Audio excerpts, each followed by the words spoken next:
Hey all, and thanks for joining me for this week's episode of the Shut Up, Get Up podcast. I'm your host, Mike Muldoon, and today I want to talk a little bit about walking in other people's shoes and why feasibly it's not really possible. So a lot of times when people say, oh, you'll never understand someone until you walk in his shoes, why truthfully, you'll just never really understand. And why it's not so much about trying to understand them, but as much as it is about being empathetic to their situation.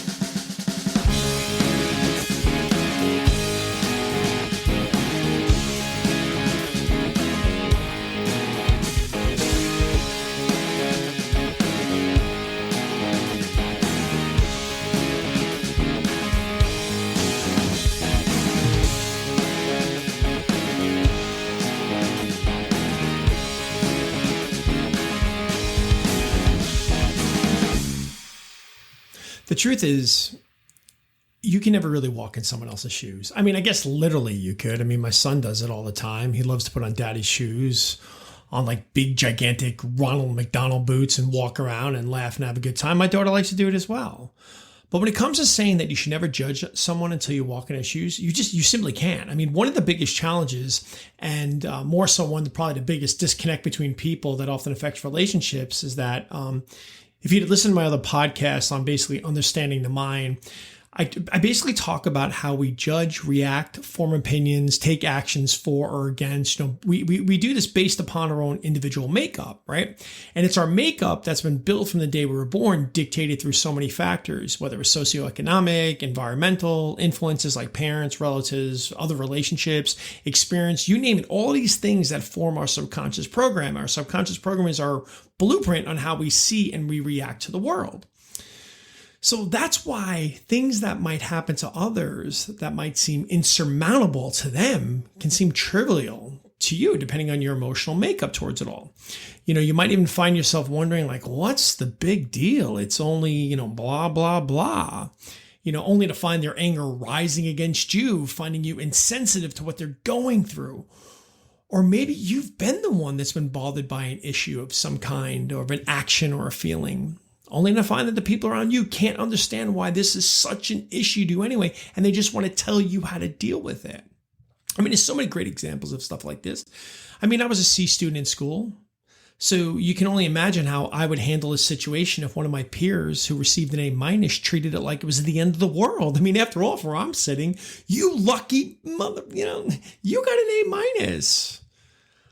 But I guess maybe because I also knew that my parents, they want them to do well in school, but nothing terrible was going to happen to me when I got home with that C, whereas somebody else where maybe education was pressed upon them from an early age and almost imposed upon them in such a hostile manner that to them, an A- was just like the worst thing that could possibly happen to them. So again, I probably wouldn't have been able to understand that very much.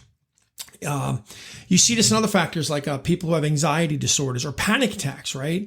If you've never had a panic attack and you're around somebody who has one, I mean, they are triggered a lot of times for no reasons. I know this personally myself. They're triggered and literally that fight or flight response just screams to somebody and it puts them in an awkward state. Now, if you've never suffered from this, you're probably just, well, what's the big deal? We're just walking down the street. Or what's the big deal? You're just in the shopping market. What's the big deal? We're just sitting on a plane. But that's all coming from your perspective because it isn't a big deal. But to that person, and obviously there's a lot more going on in them at that point, and we can always talk about that another day, but it is a big deal. It's a very big deal. And if you don't understand or have ever dealt with it or could find some sort of empathy towards it, you're just going to treat it like, what am I, I'm around some crazy person here. I've got gay friends and, love them to death, good friends of mine and stuff like that. But, when I talk to them about things, no matter how much I would try to understand what it was like growing up, in the 70s and the 80s, and especially when things weren't as open as it is now, or maybe just maybe a little bit more understanding ones then. But I could never possibly understand how to walk in their shoes and really understand what it was like, their upbringing, what it was like, going to school and maybe have, a lot of them were very closeted for a long time and how it affected them emotionally and psychologically. As much as I could try to absorb that and try to understand that, I'll never get it because, let's be honest, I'm a heterosexual white male. I mean, I've never had to really deal with much in life like that. So again, that, trying to walk in their shoes, I would never, no matter how much try to understand it, I would never be able to. I'm very, I try to be as much understanding about it because, some of them told me some terrible things about it was like growing up at a time like that. But, again, it's just something I would never understand. Another one that really dawned on me was one day I was talking to this woman, and she's really concerned because her kids had just bought this new car, and I guess their plate was expired, but they had renewed it, but they were waiting on it and they hadn't gotten it yet. And she was really concerned. And I said, well, why is that? And she goes, well, my kids work late at night. I think they worked at an Amazon or something like that. And she goes, but, they get home at 3 or 4 o'clock in the morning. And she goes, that just really makes me nervous because they have an expired tag. So that probably doesn't seem like much to you all. And because at first, even my first thought was, well, they probably got paperwork shows they own the car. But the thing is, I was talking to a black woman who has 2 black teenage sons coming home 3 o'clock in the morning, expired tags that might draw some attention. And, at that moment, I could see her concern, especially a lot of stuff would have been going on in the world at the time. But as much as I could see her concern, again, this is not a situation where I could just walk in her shoes and understand what that must feel like as a mother at a time when there was a lot of things going on, and the worry she must feel having her 2 sons with unexpired tags, driving around at 3 o'clock in the morning. So again, another situation where I just, as much as I would try to walk in that person's shoes, I'm not going to get there. So that's why it's so strange to say, well, you never know somebody until you walk in their shoes, because we're all individuals. We're all completely different. We are going to relate to things, see things differently. I mean, that's probably one of the biggest reasons why it's almost impossible for us to really, really understand what somebody is going through.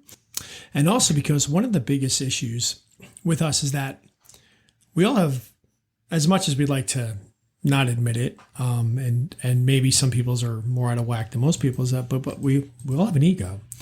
And, with that ego comes a lot of times that we're right. So the situation that is going on, the choices that we make to deal with it, a lot of times in our own being is like, well, come on. I mean, the decision I'm making is right here. And therefore, it's hard for us sometimes to see past that. So a lot of times, again, it's hard to walk in somebody's shoes because your ego's there saying, well, not really going to, that's not that big of a deal because that's not what I would do. And that's not a big deal to me. So obviously it just can't be that big of a deal.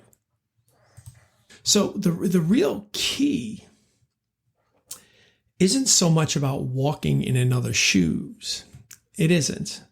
Because you're never, ever, no matter how much you wear those shoes, you're never going to completely 100% understand it. So the key is really about empathy. It's the ability to recognize and understand the thoughts and feelings of others, but it's not so much embodying it and understanding it, and then maybe in some way saying, well, now I understand it, so let me help you get past it. It's not about that.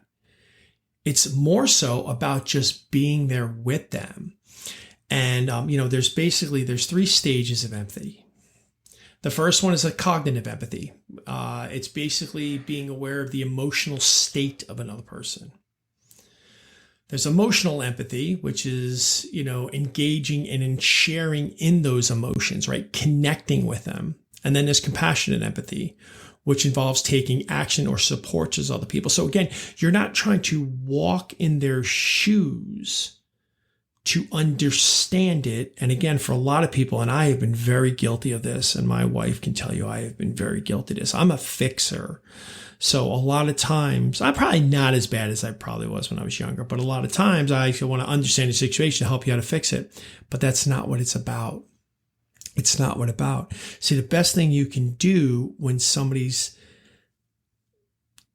whatever they're reacting to is completely different than what you're doing, is to connect, is to kind of, again, be there, to try to understand that emotional state, share in those emotions, and help to support that person.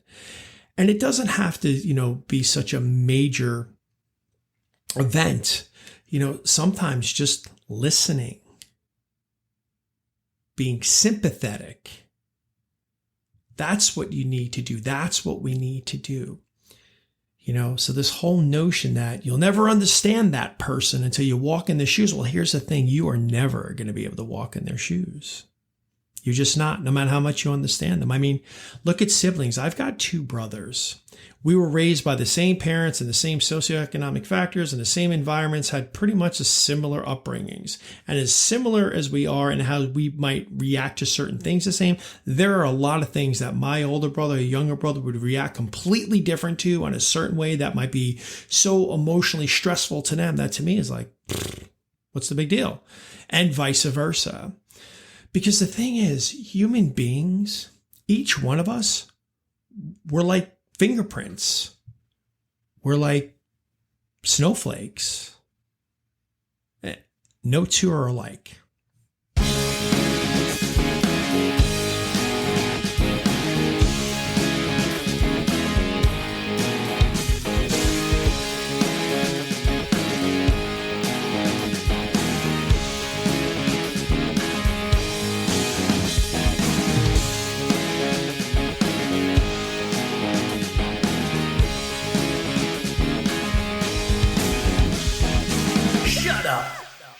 Get up.